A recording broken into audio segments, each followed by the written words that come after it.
দেখো এইবার হচ্ছে নবম শ্রেণী ক্লাস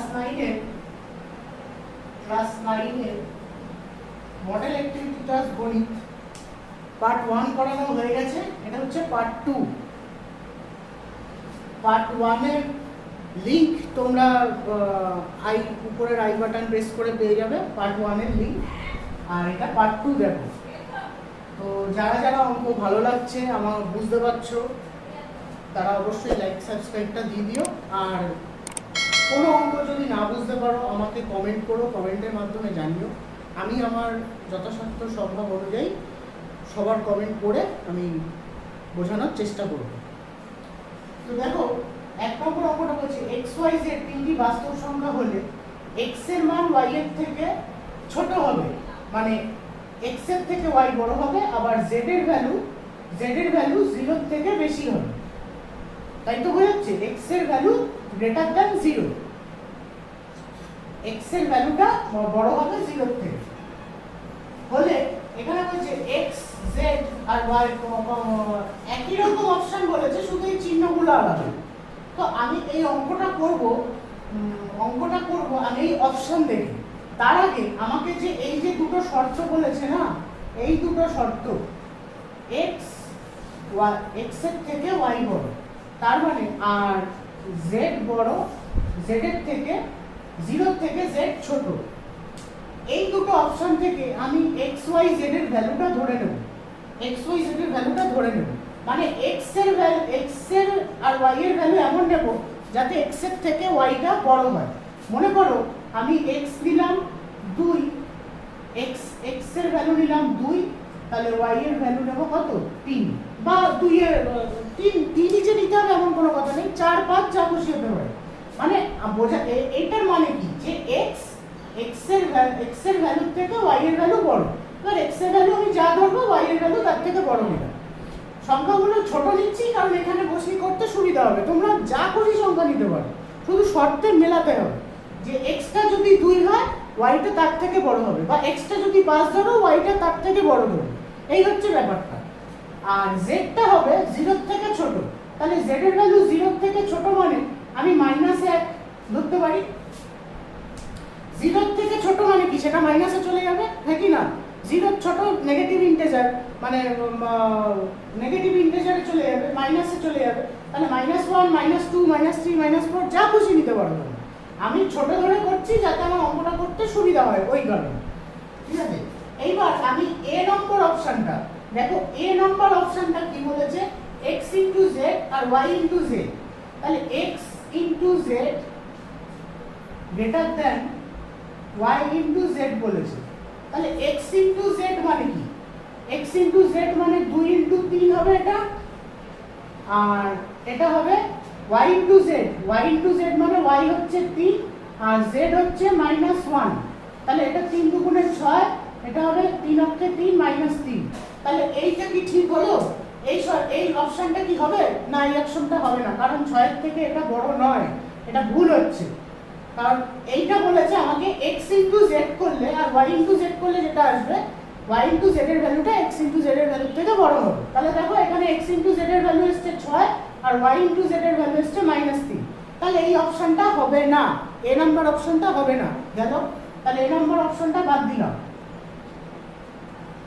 এবার বি নাম্বার অপশনটা দেখো কি বলেছে, বি নাম্বারটাই বসি দেখি। x ইনটু z, তোমরা মুছবে না, তোমরা করে করে দেখবে, রাতে করে দেখে এখানে বসিয়ে দেবে, অসুবিধার কিছু নেই।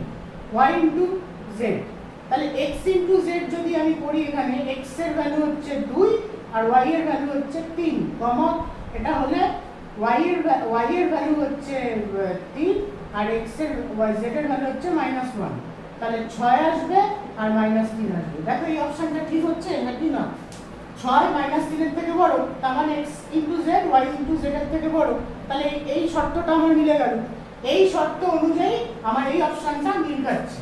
তাহলে এই অপশন বি হবে এটার অ্যানসার। ঠিক আছে, অপশন বি বুঝে গেল। এবার দেখো এইটা নিচের কোন বিন্দুটি gx - y = 7 সমীকরণটি লেখচিত্রের উপর অবস্থিত নয়। সমীকরণটি লেখচিত্রের উপর অবস্থিত নয়। একটা জিনিস মাথায় রাখবে কথাটা হচ্ছে আমি এখানে 3x minus y equals to 7 নিলাম। 3x minus y equals to 7 যখন নিলাম তখন আমি এখান থেকে যদি x এর ভ্যালুটা বার করতে চাই তাহলে এটা এরকম হবে। অনেকভাবে করা যায় এটা, আমি এইভাবে দেখাচ্ছি। বাই 3 x এর ভ্যালুটা এইটা আসছে। আমার এখানে অপশনগুলোতে দেখো যতটা সহজে করা যায় আমি সেটা দেখাচ্ছি আর কি। এখানে অপশনগুলোতে দেখো প্রথমের মানগুলো তো x এর ভ্যালু, নাকি না? প্রথমের মানগুলো x এর ভ্যালু। x এর ভ্যালু আমি যদি এখানে বসাই দেখো এটা হয়ে যাচ্ছে 3। তাহলে x এর ভ্যালু যদি এখানে বসাই 7 আর 3 10, 10/3 ভাগ করা যায় না, তার মানে এই অপশনটা হবে না, এই অপশনটা হবে না। x এর আর বাকিগুলোর দরকার নেই। y এর ভ্যালু আমার এই y এর y এর ভ্যালু সরি এটা তো y এর ভ্যালু বলে, এখানে y এর ভ্যালু ধরো এইটাই কি বোঝাচ্ছে ভালো করে বোঝো। আমি এখান থেকে এইটা পেলাম, এটা আমি পেলাম, আগেও দেখিয়েছি কিভাবে আসে। x এর ভ্যালুটা পেলাম। এবার মনে করো এই যে চারটে স্থানাঙ্ক বলেছে, এটা x এর ভ্যালু, এটা y এর ভ্যালু, প্রতিটার তাই। তো অপশন থেকে আমি যদি এখানে y এর ভ্যালুটা এখানে বসাই, ভালো করে বুঝবে, আমি একটা করে দেখাচ্ছি, a নাম্বার অপশনটা করে দেখাচ্ছি, বাকিগুলো মুখে বলবো। ওকে, a নাম্বার অপশনটা মুখে করে বসাচ্ছি। a নাম্বার অপশন নেব। a নাম্বার অপশনটা ছিল 3 2, a নাম্বার অপশনটা ছিল 3 2। তাহলে আমি দেখি এখানে x = 7 + y/3, তার মানে কি y এর মান এখানে কত ছিল? y এর মান 2 বসিয়ে দেখি,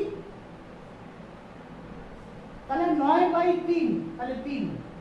তাহলে দেখো এই অপশনটা ঠিক, মানে y এর ভ্যালু যদি 2 হয় তাহলে x এর ভ্যালু 3 আসছে, কারণ y এর ভ্যালু এখানে আমি 2 বসিয়েছি, এই যে y এর ভ্যালু 2 ছিল, তাহলে y এর ভ্যালু 2 বসিয়ে দেখলাম x এর ভ্যালু কত পাচ্ছি? 3 পাচ্ছি।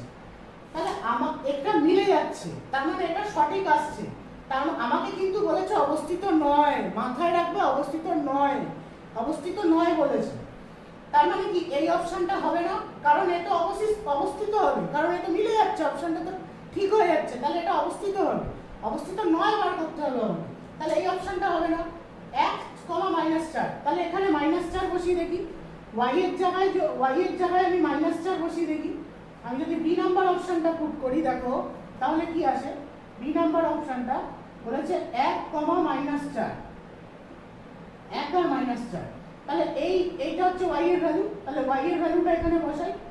y এর ভ্যালুটা হচ্ছে -4/3, তাহলে 7 - 4/3 মানে 3/3 মানে 1।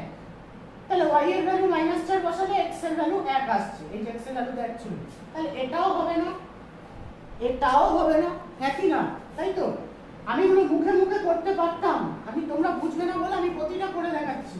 সি এর ভ্যালু বলেছে, সি নাম্বার অপশনের ভ্যালুটা বলেছে 0, -7, 0, -7, তাহলে 7 প্লাস y এর মান এইটা, y এর মান এখানে পুট করলাম 3, 7 - 7/3 মানে 0/3 মানে 0।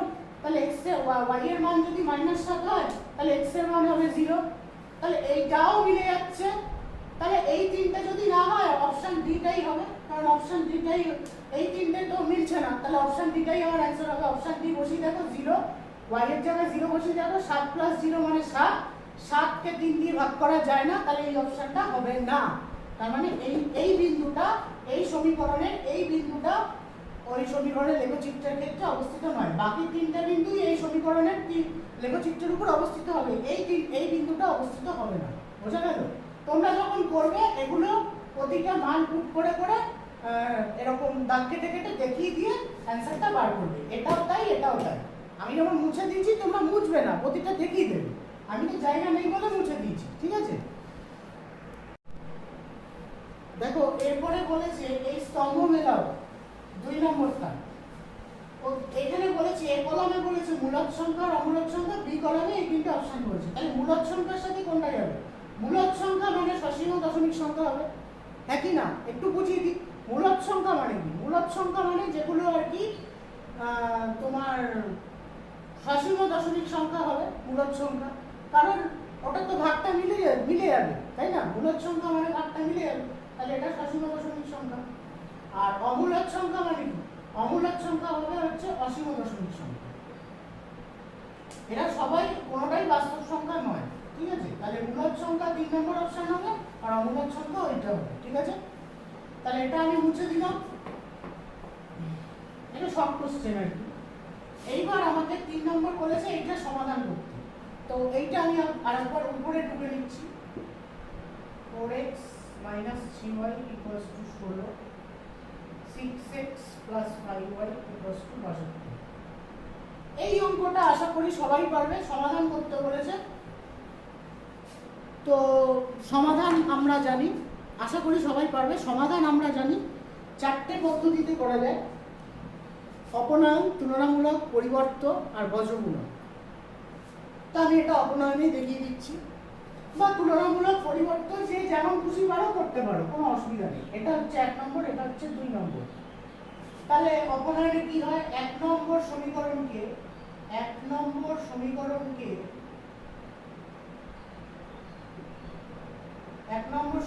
কত দিয়ে গুণ করব? 6 দ্বারা, মানে 2 নম্বর সমীকরণের যে ফার্স্টে আছে তাকে দ্বারা, এবং 2 নং সমীকরণকে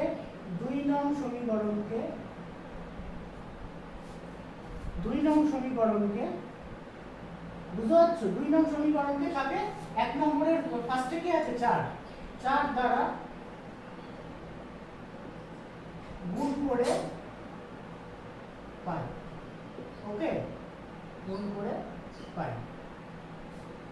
দেখো, তাহলে এই পুরোটাকে আমি কত দিয়ে গুণ করব? 1 নম্বর সমীকরণকে 6 দ্বারা, মানে কত দিয়ে গুণ করব? 6 দ্বারা। তাহলে এটাকে যদি 6 দিয়ে গুণ করি, 4 6 24x হয়, মাইনাস 3 6 18y হবে, আর 6 দিয়ে 16 মানে 6 16 96। আচ্ছা, 2 নম্বর সমীকরণকে কত দিয়ে করতে বলেছে? 4 দ্বারা। তাহলে 4 দিয়ে যদি করি, 4 6 এটা 24x হবে, এটাকে করলে 4 5 20y হবে, সাইন যার আগে যা আছে সেটাই কেন থাকে, আর এটাকে 4 দিয়ে করলে 4 2 8, 4 6 24, 248 হয়। দাগটাম না? এবার কি হয়, নিচের যে ডিজিটগুলো আছে তার আগে যে সাইনগুলো আছে তার বিপরীত সাইনগুলো বসে। তার মানে কি, এটার আগে প্লাস আছে আমি বসাবো মাইনাস, এটার আগে প্লাস আছে আমি বসাবো মাইনাস, এটার আগে কিছু নেই মানে প্লাস আছে আমি বসাবো মাইনাস। এটা কাটবে, অপনয়নের মানেই ফার্স্টেরটা কাটবে, কারণ ফার্স্টেরটাই আমি মেলাচ্ছি। আচ্ছা, এই দুটো করলে হয়, দুটোর আগে মাইনাস আছে। এখন কিন্তু আর 20y এর আগে প্লাস নেই, এখন মাইনাস হয়ে গেছে। তাহলে মাইনাসে মাইনাসে প্লাস, 20 আর 18 38y হবে, প্লাস হলো। যেহেতু বড়টার আগে মাইনাস তাই মাইনাস হলো, মানে 20 এর আগে মাইনাস ছিল। তাহলে 248 এর আগে মাইনাস আছে আর 96 এর আগে প্লাস আছে, তাহলে প্লাসে মাইনাসে মাইনাস হবে, তাই তো? তার মানে 248 থেকে যদি 96 মাইনাস করি, দেখো কত হয়? 2 এটা 9 আর 15, তাহলে 152 হয়। তাহলে মাইনাস 152 হবে, কারণ বড়টার আগে মাইনাস ছিল। মাইনাস মাইনাস কেটে যাবে, y = 152/38। তাহলে 38 এর ভ্যালু এটা হয়ে যাবে 4, মানে 38 দিয়ে কাটলে একবারে 4। তোমরা ছোট দিয়েও কাটাকুটি করতে পারো, আমি একবারে কেটে দিলাম।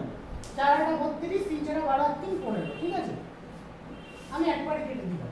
তাহলে y এর ভ্যালু আসলো 4। এবার y এর ভ্যালু তোমরা যে কোনো একটা সমীকরণে বসিয়ে নাও, সবাই জানো। তাহলে y কি লিখবো? y = 4, তোমরা নিচে করবে, আমি সাইডে করছি জায়গা নেই বলে।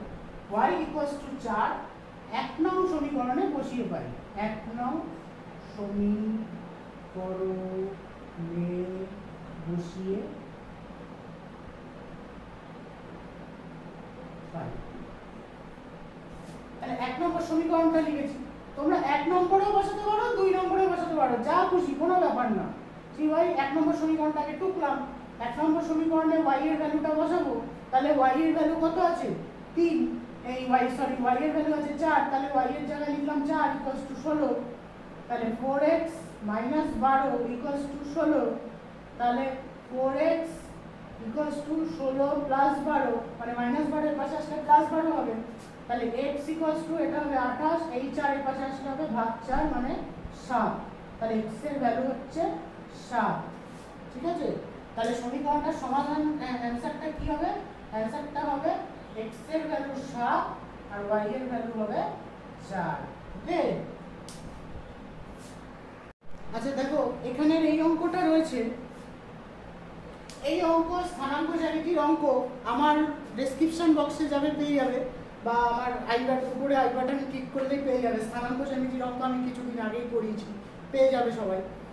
তো এটা হচ্ছে স্থানাঙ্ক জ্যামিতির অঙ্ক। বলেছে কি প্রমাণ করতে হবে 2 0 5 0 6 2 3 2 এই চারটে বিন্দু পরপর যোগ করলে একটি সামান্তরিক উৎপন্ন হয়।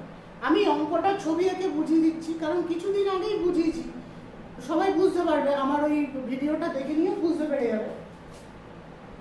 এটা হচ্ছে একটা সামান্তরিক, আমি ছবিটাকে জাস্ট বুঝিয়ে দিচ্ছি। সামান্তরিক এটা যদি হয়, এটা ধরি B, A B C D, এ বিন্দুর স্থানাঙ্ক যদি ধরি 2 0, এটা যদি ধরি 5 0, এটা যদি ধরি 6 2, এটা যদি ধরি 3 2, তাহলে এবার কি করব? চারটে বাহুর দৈর্ঘ্য বার করব। চারটে বাহুর দৈর্ঘ্য, এবি এর দৈর্ঘ্য বেরোবে একটা, বার বিসি এর দৈর্ঘ্য বেরোবে একটা, বাহু সিডি এর দৈর্ঘ্য একটা বেরোবে, বাহু এডি এর দৈর্ঘ্য একটা বেরোবে। কথা হলো শর্তটা কি হবে? আবার আর দুটো কর্ণও বার করতে হবে, দুটো কর্ণও বার করতে হবে। কর্ণ এসি এর দৈর্ঘ্য বের করতে হবে, আর কর্ণ বিডি এর দৈর্ঘ্য বের করতে হবে। শর্তটা কি হবে? এটা যে সামান্তরিক সেটা বুঝবো কিভাবে? এবি বাহু আর বিসি সিডি বাহু সমান আসবে। ধরো আমি কথার কথা বলছি, এখানে মাপ কিন্তু আমি জানি না কি আসবে, আমি কথার কথা বলছি।